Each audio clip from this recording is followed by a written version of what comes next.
Si on ne prend aucune nourriture, le corps se nourrit de ses réserves accumulées et de ses tissus les moins vitaux. Si cela est nécessaire, et jusqu'à ce que l'état squelettique soit atteint, il est capable de maintenir un équilibre entre ces éléments et ne créera pas, au-delà de l'émaciation, d'autres maladies de carence. En effet, un jeûne judicieux est nettement bienfaisant dans les cas de maladies de carence.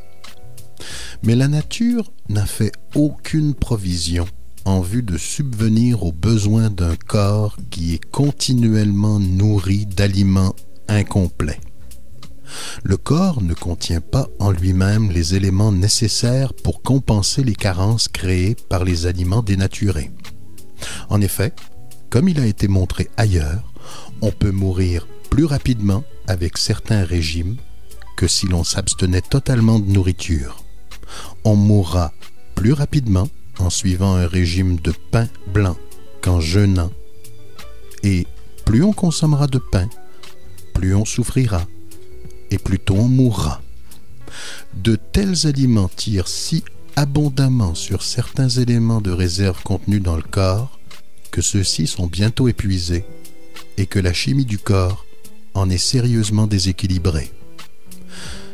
Par suite de dénutrition et de sous-nutrition, nous ne réussissons pas à compenser les dépenses physiologiques de l'organisme. Le régime est insuffisant en général, ou il manque de certains éléments essentiels.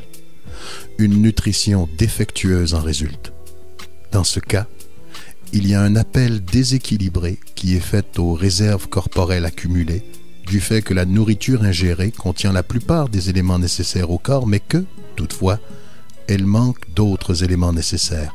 Il y a, en conséquence, une différence fondamentale entre les processus du métabolisme dans les deux séries de conditions.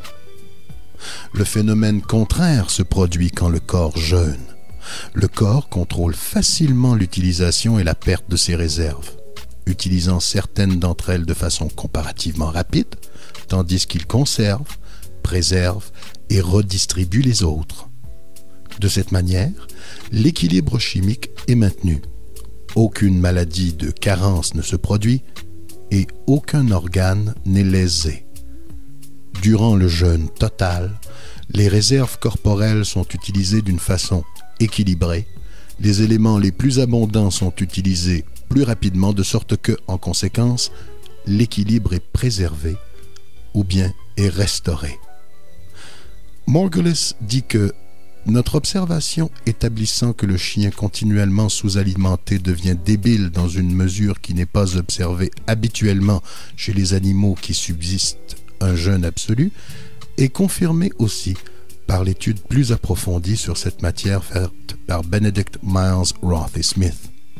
Cela corrobore mon affirmation que le jeûne n'entraîne pas les résultats déplorables de la sous-alimentation ou de l'alimentation déséquilibrée.